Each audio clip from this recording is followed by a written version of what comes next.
नाज़रीन अस्सलाम वालेकुम। ज़ेड न्यूज़ के खबरनामे में आपका इस्तकबाल है। मैं सलमान खान। तफसीली खबरों से पहले सुर्खियों पर नज़र डालते हैं। पीएम मोदी ने मुफ्त कोरोना टीका फराहमी का किया ऐलान, अपोजिशन के दबाव का असर। कांग्रेस के सरबराह रणदीप सिंह सुरजेवाला ने कहा, पेट्रोल और डीजल में इजाफे की जिम्मेदार खाम तेल की कीमतें नहीं, मोदी हुकूमत की जानिब से लगाए गए टैक्सेस है जिम्मेदार। शर्मिला की वाईएसआर तेलंगाना पार्टी का 8 जुलाई को होगा ऐलान। मुल्क में कोरोना के केसों में फिर एक बार देखने को मिली कमी, 24 घंटों में 1 लाख से ज्यादा केसेस हुए दर्ज। तेलंगाना में कांग्रेस कायदीन ने किया सत्याग्रह, कोरोना के इलाज को आरोग्यश्री में शामिल करने का किया मुतालबा। आंध्र प्रदेश हुकूमत ने कर्फ्यू में 20 जून तक की तौसी।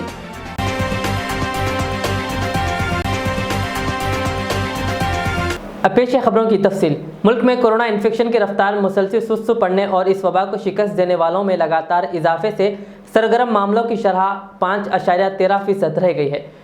वहीं सेहतियाब की शरह बढ़कर 93.67% हो गई है। पीर की सुबह वजारत सेहत की जानिब से जारी करदा आदत शुमार के मुताबिक गुज़िश्ता 24 घंटों के दौरान 1,0636 नए केसेस सामने आए हैं। साथ ही मुतासरीन की तादाद बढ़कर 2,89,09,775 हो गई। इसी दौरान 1,74,399 मरीज सेहतियाब हुए हैं, जिसके साथ अब तक मुल्क में 2,71,59,180 अफराद इस वबा को शिकस्त दे चुके हैं। गुज़िश्ता 24 घंटों के दौरान 2,427 मरीज इस वबा से फौत हो गए।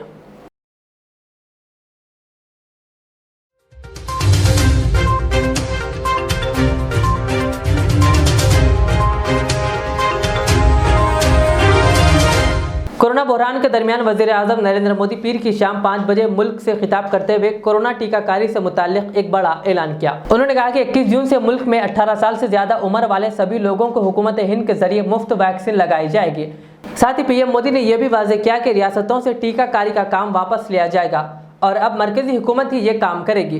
यहाँ काबिल जिक्र है कि अभी वैक्सीन का 50% काम मरकजी हुकूमत, 25% रियासती हुकूमतें और 25% प्राइवेट सेक्टर के हाथ में था। अब वैक्सीन का 75% हिस्सा मरकजी हुकूमत और बाकी हिस्सा प्राइवेट सेक्टर को मिलेगा।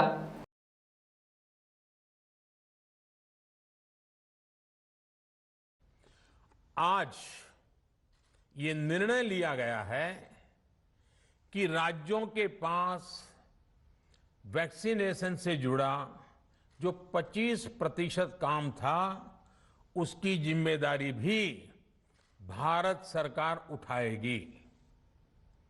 ये व्यवस्था आने वाले 2 सप्ताह में लागू की जाएगी। इन 2 सप्ताह में केंद्र और राज्य सरकारें मिलकर नई गाइडलाइंस के अनुसार आवश्यक तैयारी कर लेंगी। संयोग है कि 2 सप्ताह बाद 21 जून को ही अंतर्राष्ट्रीय योग दिवस भी है। 21 जून 18 वर्ष से ऊपर की उम्र के सभी नागरिकों के लिए भारत सरकार राज्यों को मुफ्त वैक्सीन मुहैया कराएगी। वैक्सीन निर्माताओं से कुल वैक्सीन उत्पादन का 75% हिस्सा भारत सरकार खुद ही खरीदकर राज्य सरकारों को मुफ्त देगी। यानी देश की किसी भी राज्य सरकार को वैक्सीन पर कुछ भी खर्च नहीं करना होगा। अब तक देश के करोड़ों लोगों को मुफ्त वैक्सीन मिली है।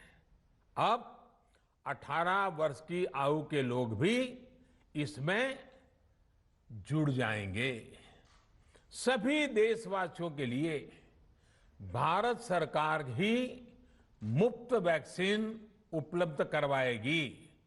गरीब हो, निम्न मध्यम वर्ग हो, मध्यम वर्ग हो या फिर उच्च वर्ग, भारत सरकार के अभियान में मुफ्त वैक्सीन ही लगाई जाएगी।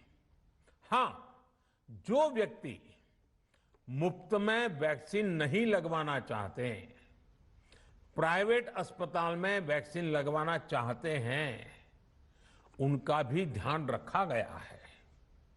देश में बन रही वैक्सीन में से 25% प्राइवेट सेक्टर के अस्पताल सीधे ले पाए, ये व्यवस्था जारी रहेगी।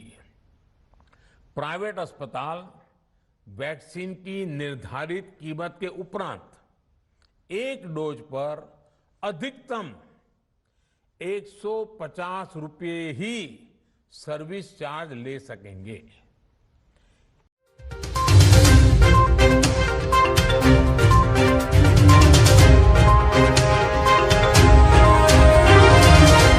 कांग्रेस के साबिक सदर राहुल गांधी ने पीर को डीजल और पेट्रोल की कीमतों में जारी इजाफे के लिए वजीर आजम नरेंद्र मोदी पर तनकीद करते हुए कहा कि इनके दौरे हुकूमत में टैक्सेस में मुसलसिल इजाफे की लहर आ रही है, जिससे महंगाई उरूज पर है और आम लोगों की जिंदगी मुश्किल हो चुकी है। राहुल गांधी ने ट्वीट किया कि कई रियासतों में अनलॉक का अमल शुरू हो रहा है। उन्होंने तनकीद करते हुए कहा कि पेट्रोल पंप पर बिल की अदायगी के दौरान आपको मोदी सरकार के जरिए की गई महंगाई में विकास नजर आएगा। और कांग्रेस के सरबराह रणदीप सिंह सुरजेवाला ने भी टैक्सों में इजाफे पर हुकूमत को तनकीद का निशाना बनाते हुए ट्वीट किया।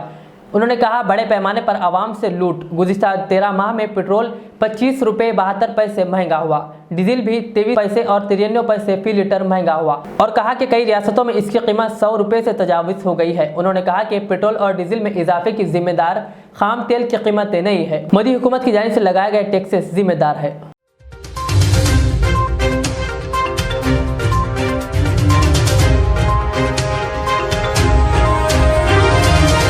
पड़ोसी रियासत आंध्र प्रदेश के वजीर आला वैएस जगन मोहन रेड्डी की सरबराही में आंध्र प्रदेश हुकूमत ने रियासत में कोरोना के केसों के पेश नज़र कर्फ्यू में तोसी करने का फैसला किया। कर्फ्यू को इस माह की 20 तारीख तक बढ़ा दिया गया है और इसमें नरमी का वक्त भी बढ़ा दिया गया। मौजूदा नरमी की मुद्दत जो सुबह 6 बजे से दोपहर 12 बजे तक है, अब 11 जून से दोपहर 2 बजे तक बढ़ा दी गई है। दूसरी तरफ सरकारी दफातर सुबह 8 बजे से दोपहर 2 बजे तक काम करेंगे। इतवार को जारी किए गए हेल्थ बुलेटिन के मुताबिक आंध्र प्रदेश में 73,690 अफराद में कोरोना के टेस्ट करवाए गए और इनमें से 8,976 अफराद कोरोना से मुतासिर पाए गए।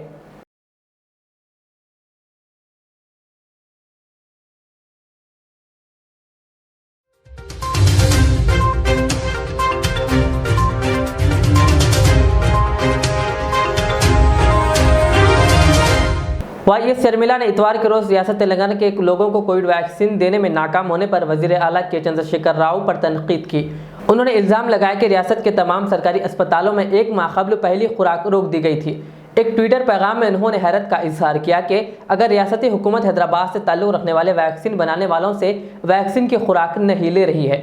शर्मिला ने टीआरएस पार्टी को तनकीद का निशाना बनाते हुए केसीआर पर जोर दिया कि वो कम से कम अब अपनी जहनीत को तब्दील करें और इससे रियासत के तमाम ज़रूरतमंदों को वैक्सीन की फराहमी को यकीनी बनाने के लिए इक़दाम करने की अपील की।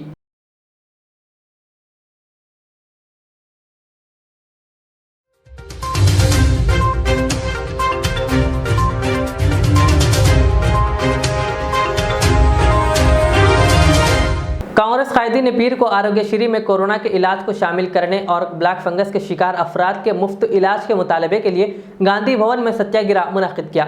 हैदराबाद के गांधी भवन समेत बेशतर अजला में सत्याग्रह किया गया। सदर तेलंगाना प्रदेश कांग्रेस कमेटी उत्तम कुमार ने इस सत्याग्रह का आगाज किया। CPL लीडर भट्टी विक्रमार्का, अरकान पार्लियामेंट, अरकान असम्बली, AICC के सेक्रेटरीज और दीगर ने इस प्रोग्राम में शिरकत की। इस मौके पर उत्तम कुमार रेड्डी ने खिताब करते हुए इल्ज़ाम लगाया कि कोरोना और ब्लैक फंगस के मामलात पर काबू पाने में मरकजी और रियासती हुकूमतें नाकाम हो गई है। उन्होंने कहा कि ब्लैक फंगस और कोरोना के इलाज को आरोग्यश्री में शामिल किया जाए और इसके जरिए मुफ्त इलाज की सहूलत फराहम की जाए। इस मौके पर खिताब करते हुए भट्टी विक्रमार्का ने कहा कि असेंबली में कहा गया था कि कोविड के इलाज को आरोग्यश्री में शामिल किया जाएगा, ताहम इस ऐलान के 9 माह गुजर गए हैं, इस सिलसिले में इक़दाम नहीं किए गए। उन्होंने कहा कि कोविड से मुतासिरा खानदानों को इलाज की सहूलत के साथ साथ माली मदद भी फराहम की जानी चाहिए। मेरा नाम है शैलेंद्र, मैं Hyderabad general secretary youth Congress. यहाँ आज गांधी भवन में सत्याग्रह दीक्षा जो हमारे सीनियर कांग्रेस उत्तम कुमार जी लगाए, वहाँ पे यूथ कांग्रेस, महिला कांग्रेस, NSUI के जो सब कार्यकर्ता कांग्रेस के मिलके यहाँ पे हम दीक्षा कर रहे हैं।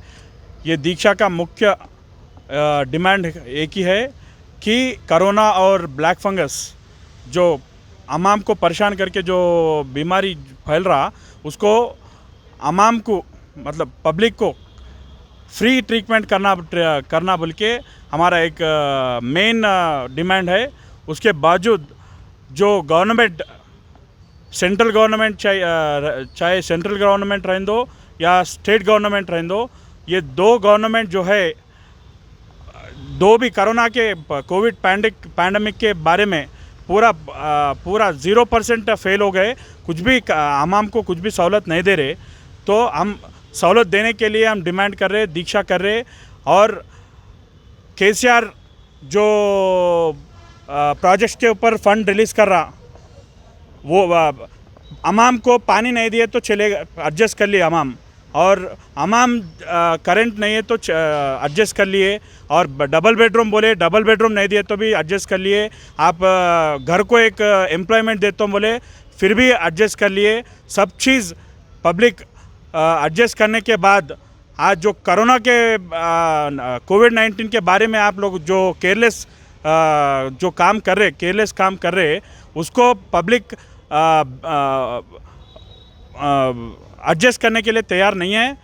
पब्लिक को सहूलत देना बोल के हम बार बार डिमांड करें कांग्रेस पार्टी की तरफ से, यूथ कांग्रेस की तरफ से। और ये डिमांड अगर पब्लिक को आप फ्री ट्रीटमेंट का या कुछ भी सहूलत नहीं देंगे तो हम जहाँ तक बोले वहाँ तक लड़ने के लिए तैयार है। और ये गवर्नमेंट 100% पब्लिक का बदवा लगेगा, और पब्लिक के बदवा लगने के बाद ये गवर्नमेंट अगली बार रूलिंग में नहीं आएगा बोल के हम केसीआर साहब को, टीआरएस पार्टी को सवाल कर रहे हैं।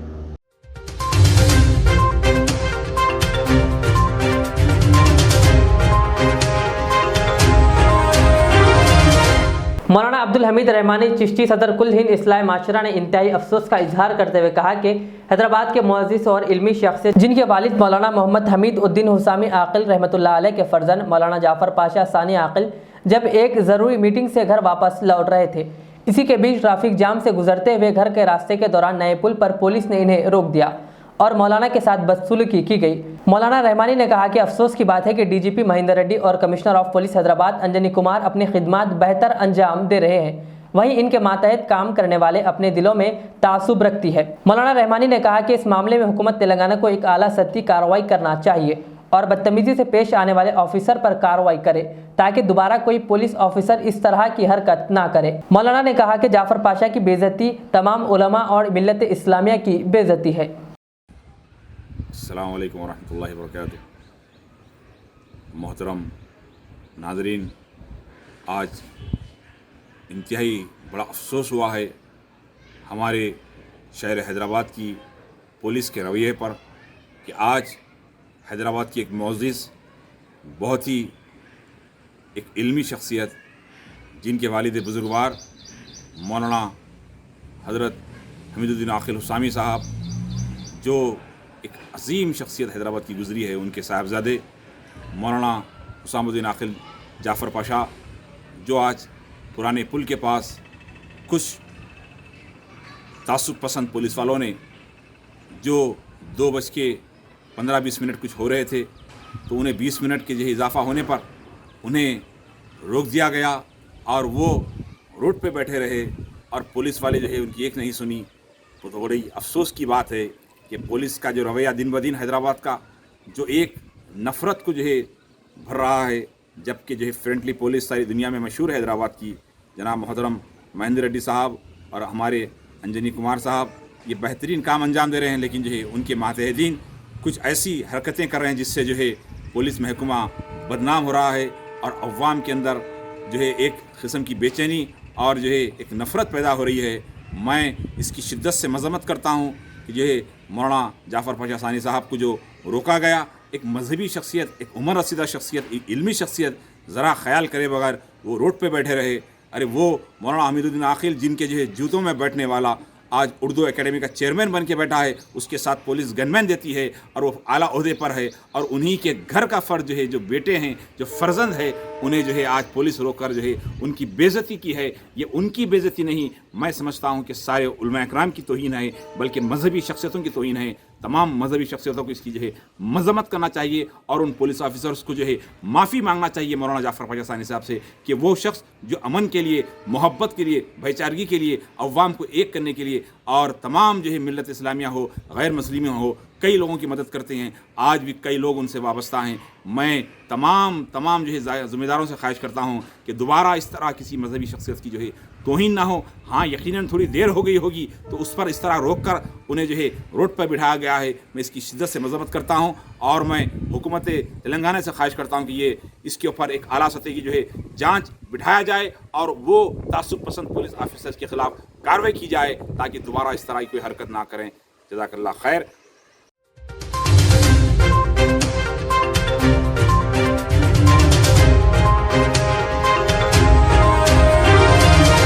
वाईएस शर्मिला ने तेलंगाना में एक नई पार्टी के क़याम और एक नई सियासत की शुरुआत ने तेलंगाना की सियासत में हलचल पैदा कर दी। वाईएस शर्मिला की नई पार्टी के एडवाइज़र राजा गोपाल ने कहा कि हम वाईएसआर जयंती 8 जुलाई को वाईएस शर्मिला की पार्टी बनाने जा रहे हैं। उन्होंने कहा कि पार्टी के उभरने के लिए दरकार हर किस्म के इंतजामात और प्रोग्राम शुरू हो चुके हैं। इस मकसद के लिए उन्होंने एक बयान जारी किया। उन्होंने कहा कि वाईएसआर तेलंगाना पार्टी का रजिस्ट्रेशन इलेक्शन कमीशन में मुकम्मल हो चुका है। మన ప్రియతమ నాయకుడు దివంగత ముఖ్యమంత్రి డాక్టర్ వైఎస్ రాజశేఖర రెడ్డి గారు ఆశయాలు ఆలోచనలు ఆవిర్భవించేలా రాజశేఖర రెడ్డి గారి సంక్షేమ పాలన మళ్ళీ తెలంగాణలో ప్రతి ఇంటికి చేరేలా పార్టీని రూపొందించబడింది. వైఎస్ షర్మిలమ్మ పెట్టబోయే పార్టీకి సంబంధించి నేను వైఎస్ఆర్ తెలంగాణ పార్టీ అని ఎలక్షన్ కమిషన్ దగ్గర రిజిస్ట్రేషన్ చేసుకోవడం జరిగింది. వైఎస్ విజయమ్మ గారి ఆశీస్సులతోటి పూర్తి సహకారంతో YSR Telangana party election commission దగ్గర రిజిస్టర్ చేసుకున్నాం. వైఎస్ విజయమ్మ గారికి వైఎస్ఆర్ తెలంగాణ పార్టీ మీద ఎటువంటి అభ్యంతరాలు లేవు కనుక ఇంకెవరికి ఉంటాయని నేను అనుకోవడం లేదు. మాకు ఎలక్షన్ కమిషన్ నుండి మార్చి 18వ తారీఖు ఒక లెటర్ వచ్చింది. దాంట్లో వైఎస్ఆర్ తెలంగాణ పార్టీ మీద ఎవరికైనా పేరు మీద ఎవరికైనా ఎటువంటి అభ్యంతరాలు ఉంటే ఈసీఐ అంటే ఎలక్షన్ కమిషన్కు తెలియపరచవలసిందిగా అని ఇచ్చారు. అయితే మేము మార్చి 23న పబ్లిక్ నోటీస్ ఇచ్చాను, పేపర్ ప్రకటన ఇచ్చాను. అప్పటి నుండి ఇప్పటి మటుకు మాకు ఎటువంటి అభ్యంతరాలు వచ్చినట్టు లేవు. కావున ఇప్పటి మటుకు ఎటువంటి అభ్యంతరాలు రాలేదు కాబట్టి మాకు ఎలక్షన్ కమిషనర్ వారు అనుమతిస్తారని అనుకుంటున్నాం. జూలై 8వ తారీఖు వైఎస్ రాజశేఖర రెడ్డి గారి జయంతి పురస్కరించుకొని మేము వైఎస్ఆర్ తెలంగాణ పార్టీ ఆవిర్భావం చేయబోతున్నాం. అదే రోజు పార్టీ యొక్క జెండా, ఎజెండా, విధి విధానాలు అదే రోజు ప్రకటించబోతున్నాం. ఇప్పటికే ఈ కార్యక్రమానికి సంబంధించి అన్ని ఏర్పాట్లు జరుగుతున్నాయి. జోహార్ వైఎస్ఆర్.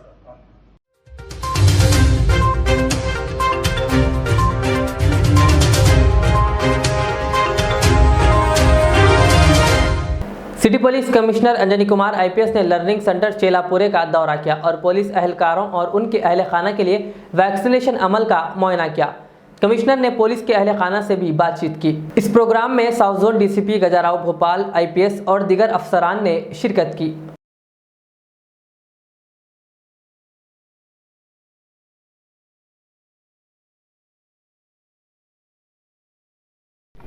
पुलिस साउथ जोन के तरफ से आज यहाँ सीटीसी चेलापुरा में पुलिस फैमिली मेंबर्स के लिए वैक्सीनेशन का ये दौर चल रहा है।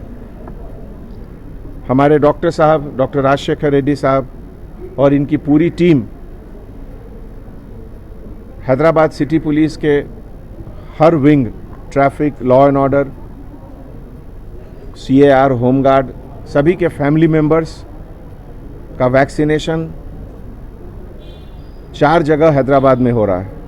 बेगमपेट, पेटला बुर्ज, अंबरपेट और ये चेलापुरा। पुलिस डिपार्टमेंट के फैमिली मेंबर्स अभी तक रफली 33,000 से ज़्यादा लोगों का रजिस्ट्रेशन हुआ है और हर रोज़ हम लोग करीब 500 से 700 हर सेंटर पे टारगेट रख रहे हैं करने का। और मेडिकल डिपार्टमेंट के तरफ से हर जगह टीम आई है और यहाँ हमारे पास डीसीपी साउथ जोन भोपाल और पूरे सीटीसी के सभी मेंबर्स, सभी ऑफिसर मिलकर ये काम कर रहे हैं डॉक्टर्स लोग के साथ। आज मैं आप लोगों से अपील करना चाहता हूं, खास करके पुलिस डिपार्टमेंट के सभी फैमिली मेंबर्स को, ये गवर्नमेंट के तरफ से आपकी सेफ्टी और सिक्योरिटी के लिए इंतजामात किए गए हैं। इस फैसिलिटी को अवेल करिए, इसका फ़ायदा उठाइए और अपने आप को, अपने फैमिली मेंबर को, अपने पूरे घर को, अपने पूरे शहर को ये कोरोना से बचाइए। पुलिस डिपार्टमेंट के तरफ से एक बार फिर हम डॉक्टर राजशेखर रेड्डी साहब को और इनके पूरे टीम मेंबर को बहुत बहुत शुक्रिया अदा करते हैं कि वैक्सीनेशन का ये कार्यक्रम करके हमारे पुलिस डिपार्टमेंट के ऑफिसर्स के फैमिली मेंबर्स का जान बचा रहे हैं, उनका सेफ्टी और सिक्योरिटी कर रहे हैं। Thank you so much.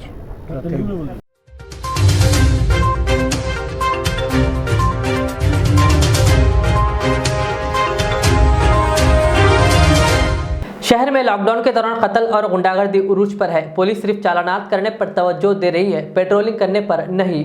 शहर में कल एक ही दिन में एक कत्ल और 2 कातिलाना हमले के वाकयात पेश आए। कल फलकनुमा पुलिस स्टेशन हुदूद में एक शाहरुख नामी शख्स का बेरहमाना अंदाज से कत्ल कर दिया गया और एक गोलकुंडा पुलिस स्टेशन हुदूद में एक गैंग ने कुछ अफराद पर हमला करके उन्हें जख्मी कर दिया, बस मामूली सी बात पर। और कल शाम और एक वाकया पेश आया चंचलगुड़ा में, जहां कुछ नौजवानों ने एक शख्स को मारकर जख्मी कर दिया। ये लड़ाई की वजह मालूम ना हो सकी, पुलिस मसरूफ तहकीकात बताई गई। सीसीटीवी फुटेज में देखा जा सकता है कि किस तरह बच्चे को निशाना बनाया गया। आए दिन शहर में ऐसे वाकयात में इजाफा हो रहा है। पुलिस को चाहिए कि ऐसे अफराद के खिलाफ सख्त कार्रवाई करे ताकि किसी और के साथ वो ऐसा ना करे।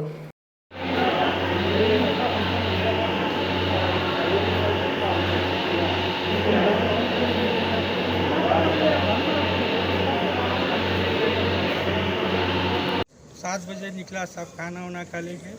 इसके बाद मुझे घर पे 8:45 या 9 बजे फ़ोन आया साहब, बच्चा आपका दवाखाने में दूरेश्वर में। तो मेरे को पूछना हुआ फ़ौरन दवाखाने को गया साहब। दवाखाने को गया था, वहाँ पता चला कि लोग 4-5 जने मिल के मारे, बच्चा गाड़ी पे से गिर गया, मारे, लड़े हुई बोल के सुना। वो कौन बच्चे हैं, क्या है, मेरे को नहीं मालूम साहब। मैं पुलिस कमिश्नर साहब से गुजारिश करता हूँ साहब, इसकी तहकीकात कीजिए जाए साहब। मेरा बच्चा बहुत सीरियस है साहब।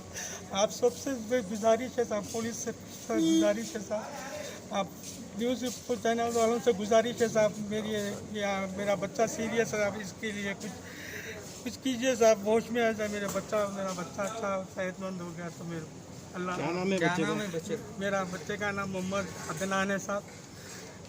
कहाँ के रहने वाले साहब? मैं डबलपुरा भरतनगर। क्या काम करता बच्चा? मेरा बच्चा कॉलेज स्टूडेंट है साहब, सेकेंड ईयर करा हुआ था साहब। अब 18 ईयर्स 19 ईयर्स करा साहब। लड़ने की वजह क्या है? लड़ाई की वजह नहीं साहब, मुझे कुछ नहीं मालूम साहब। बच्चा 7 बजे खाना वाना खा लेके घर पे गया, 9:45 को फ़ोन आया कि बच्चा तुम्हारा दवाखाने में। मैं दवाखाने में पहुंचने के बाद में मेरे को कुछ बच्चे मुझसे मालूम हुआ, बोलने लगे कि वहाँ 4-5 जने मिल के मारे। वो कौन बच्चे हैं, क्या है, बस मेरे को चला अभी जानकारी पक्की नहीं है साहब। कौन बच्चे 4-5 बच्चे मिल के मारे बोल के मालूम है साहब। मैं पुलिस कमिश्नर साहब से, पुलिस से गुजारिश करता हूँ, मीडिया से गुजारिश करता हूँ, मेरे बच्चे की जान बचा लीजिए साहब। मेरा बच्चा सीरियस है साहब, मेरा बच्चा सीरियस है साहब। और मेरा बच्चा अच्छा है। हम दुरेश्वर से शाही हॉस्पिटल गए, शाही हॉस्पिटल से उस्मानिया आए, श्री शाही हॉस्पिटल गए। अभी बच्चा बहुत सीरियस है। चंचलगुड़े के 4 बच्चों ने मिलकर उसके ऊपर हमला किया। कौन बच्चे हैं, क्या है, अभी डबलपुरा पुलिस कर रही है अपना काम। हम कमिश्नर पुलिस और तेलंगाना के सीएम साहब से और हमारे होम मिनिस्टर साहब से पहले भी कभी हमला करे थे? नहीं, ऐसा कुछ कोई हमला नहीं है, कोई हमला नहीं है। स्टूडेंट बच्चा था, क्या आपस में इतनी क्या खुशमत थी नहीं मालूम। इस तरह हैदराबाद में इस तरह के वाक़यात होंगे तो अपने बच्चों को कैसे सेव करें। हमारे सीपी साहब से हमारी पुरज़ोर अपील है कि इसको बहुत सख्ती से इसके ऊपर कार्रवाई की जाए। इनको हम वो भी बच्चे हैं, लेकिन ये शहर में इस तरह नहीं चलेगा। एक बच्चा 7:30 बजे जाता है और 9 बजे सीरियस हो जाता है, दवाखाने में सीरियस है। ये कब तक चलेगा? शहर में आए दिन इस तरह चल रहा है, कौन करेगा इसका हल, मसले का हल कौन करेगा? आए दिन रोज जिससे लड़ाई आज हमारे बच्चे के साथ हो गया है। आज बहुत सीरियस है बच्चा, डॉक्टर भी कोई जवाब नहीं दे रहे हमारे। मैं गुजारिश करता हूँ साहब, होम मिनिस्टर सीएम साहब से, हमारे असदुद्दीन साहब से, अकबरुद्दीन साहब से गुजारिश है साहब, मेरा बच्चा बहुत सीरियस है। उस्मानिया दवाखाने में पहले दूरेशहर गए, दूरेशहर से साई से उस्मानिया है साहब। मेरा गुजारिश है, मेरा बच्चा बहुत सीरियस है। जिससे लड़ाई हुई थी वो जानने वाले हैं, अनजान बच्चे हैं? नहीं पहचानता हूँ साहब मैं, अभी वो कुछ मेरे को मालूम नहीं है, मगर लोगों से मालूम है। फरतनगर से चंचल गोड़े को क्यों गए वहाँ पे? नहीं साहब, ये दोस्त है, वो दोस्तों के साथ में बच्चा ही बता सकता, जब होश में आएगा तो बच्चा बताएगा। चंद उसके दोस्तों की तरफ से पुलिस इन्वेस्टिगेशन कर रही है, बच्चों ने बयान दिया कौन कौन बच्चे थे, उनको पुलिस अभी अरेस्ट कर रही है। पुलिस अरेस्ट हुई है ना अभी, पुलिस डबलपुरा PS पे लेके आए हैं, अभी वो कार्रवाई कर रही है। हम भी पूरी तरह नहीं बता सकते कुछ भी, हम सिर्फ दवाखाने में परेशान हाल है। हम बस पुलिस से और मीडिया से ये गुजारिश है कि इसके ऊपर सख्त से सख्त कार्रवाई की जाए।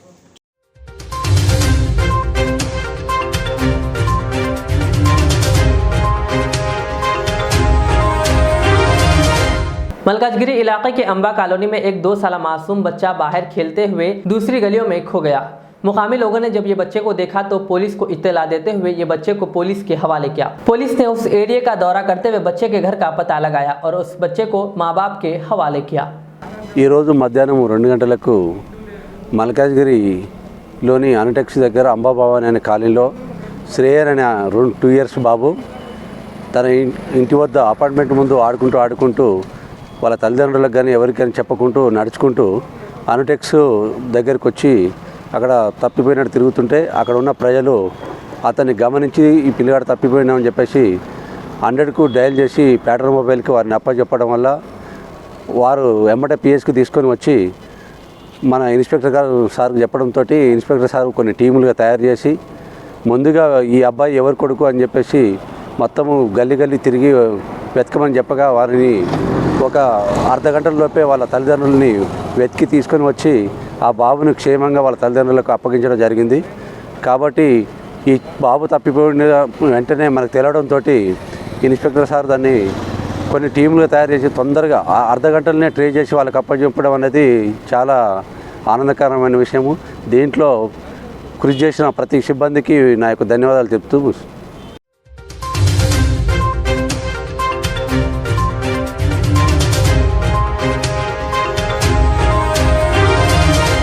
आखिर में और एक बार सुर्खियों पे नजर डालते हैं। पीएम मोदी ने मुफ्त कोरोना टीका फराहमी का किया ऐलान, अपोजिशन के दबाव का असर। कांग्रेस के सरबराह रणदीप सिंह सुरजेवाला ने कहा, पेट्रोल और डीजल में इजाफे की जिम्मेदार खाम तेल की कीमतें नहीं, मोदी हुकूमत की जानिब से लगाए गए टैक्सेस है जिम्मेदार। शर्मिला की YSR तेलंगाना पार्टी का 8 जुलाई को होगा ऐलान। मुल्क में कोरोना के केसों में फिर एक बार देखने को मिली कमी, 24 घंटों में 1 लाख से ज्यादा केसेस हुए दर्ज। तेलंगाना में कांग्रेस कायदीन ने किया सत्याग्रह, कोरोना के इलाज को आरोग्यश्री में शामिल करने का किया मुतालबा। आंध्र प्रदेश हुकूमत ने कर्फ्यू में 20 जून तक की तौसी।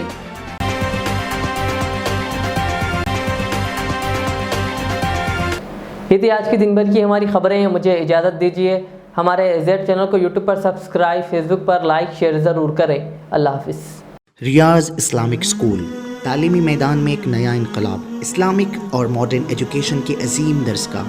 23 साल तजुर्बे के बाद तलबा और तालिबात के लिए रियाज इस्लामिक स्कूल पेश करता है हिफ्ज़ कुरान, नाज़िरा कुरान, क़ायदे के अलावा नर्सरी ता 10वीं जमात तक की तालीम का बेहतरीन नज़्म।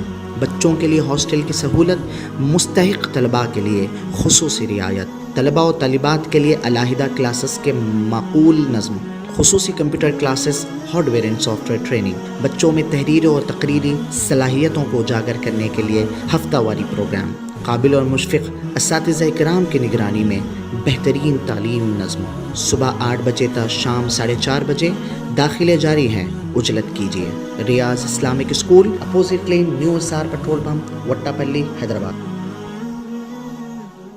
अल रियाज टूर्स एंड ट्रैवल्स नज़द Riyaz health care clinic, Mustafa Nagar, Falaknuma, Hyderabad. Air ticketing international और domestic, visa endorsement, immigration, passport दाखिल करने में ताउन, विजिट वीजा और उम्रा वीजा के लिए हमसे रब्त करें। वेस्टर्न यूनियन और मनीग्राम के साथ साथ दीगर सहूलियात भी मौजूद। Proprietor Mohammad Riyaz Ahmad, Al Riyaz tours and travels. खिदमत का मौका दें, आपका इत्मीनान हमारी कामयाबी।